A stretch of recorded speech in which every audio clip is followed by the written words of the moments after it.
Welcome to the Dave Pamah Show, the podcast that revives, restores, and awakens your innermost capabilities. You have the training and the talent to succeed, but do you have the guts to fail? I love what I do. When you love what you do, you want to be the best at it. Today is about the power of you. You will change the world. Find your path to success through the journey of those who have succeeded. And now, your host, Dave Pamah. Hi, welcome to the Dave Pamah Show. And in this episode, I'm going to celebrate Black History Month in the UK. It's different in Canada and USA, but it's October. It's celebrated in October here.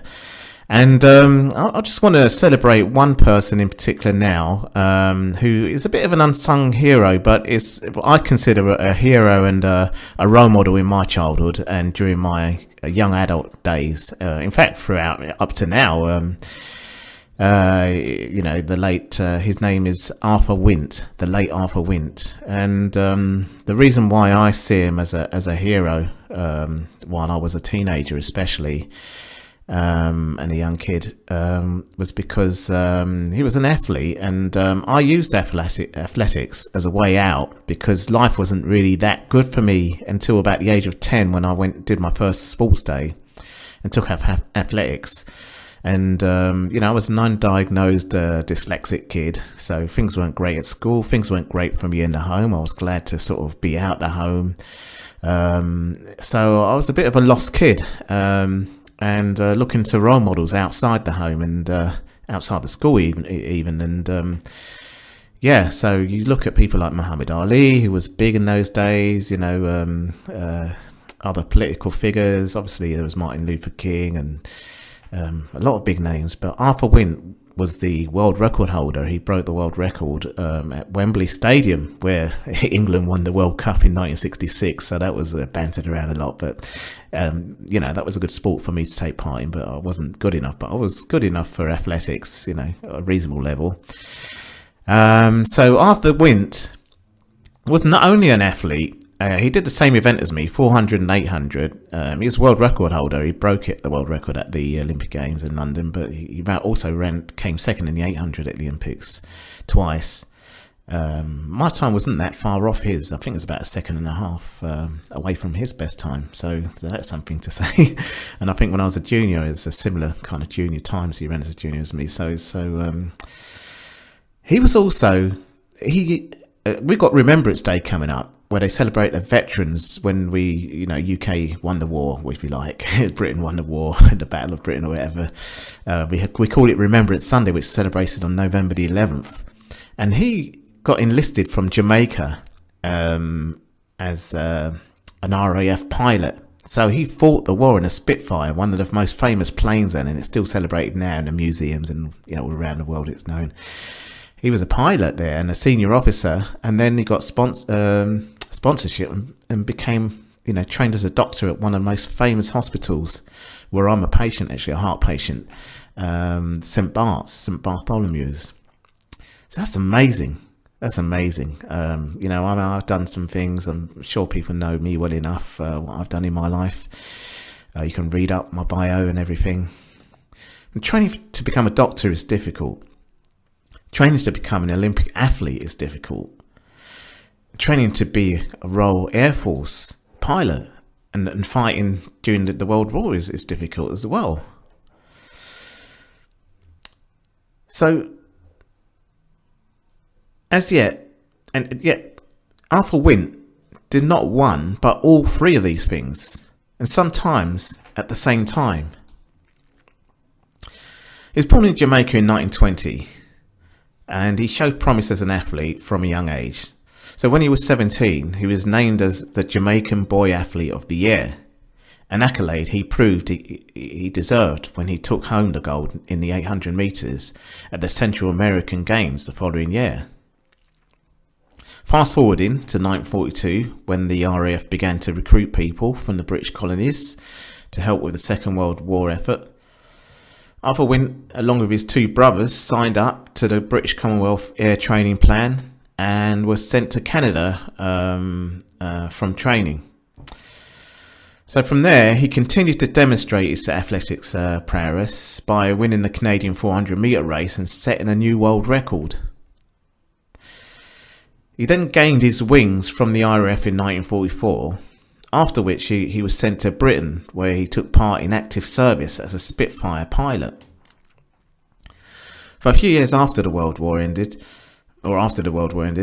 he stayed in the RAF, and during his time, he continued competing as an athlete, winning races for the RAF at the White City Stadium, the classic stadium that is not there anymore. I competed at Crystal Palace, which is also a well-known stadium around the world for athletics and track and field. That's not there. Well, it's there, but it's not used in the same way. And also at the English Free Air Championships, which I've competed in many times as well. Then, in 1947, his life took a different path when he, as I said, won a scholarship to study medicine at the St. Bartholomew's Hospital. Something even today is no mean feat. You'd be forgiven for thinking that it was at this point he'd hung up his running shoes. After all, he was trained to be a doctor at one of the most prestigious hospitals in the world. Well, you'd be wrong. While studying to be a doctor, Arthur Wint competed for Jamaica at the 1948 Olympic Games in London. He also happened to win Jamaica's first ever gold medal when he won the 400 metres in a time of 46.2 seconds, equaling the then world record. He also competed in the 800 metres and took home the silver, as I said, and then the 4x400 metre relay, which he sadly pulled a muscle, and so he had to miss out from that podium medal ceremony. So with the Olympics over, Arthur Wint focused on his studies, and until the next Olympics in Helsinki in 1952, where he was determined to make a good promise that he'd made 4 years before, that him and his relay teams would take home the gold this time around. He made good on this promise, and in those games, his teammates took home the gold in the 4x400 metres relay and set a new world record at the same time. He also won silver for the second time in the 800 metres race.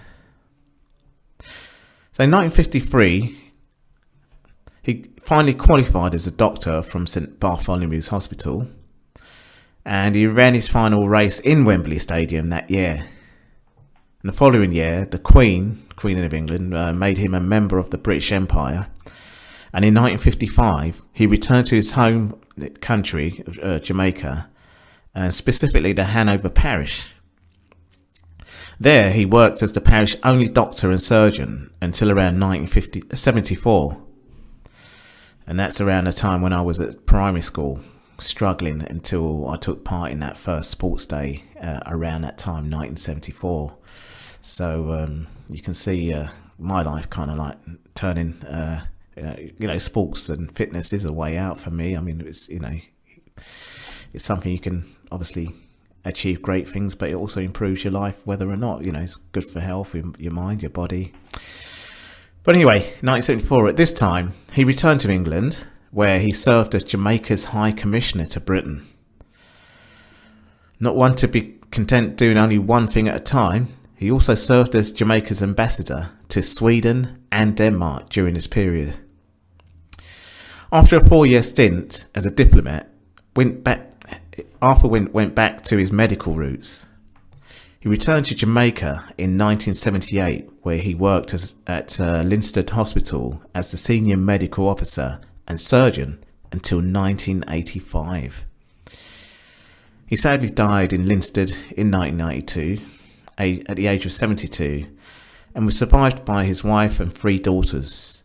And actually one of his daughters is a doctor in the UK as well now. So that's a good thing to carry forward as well.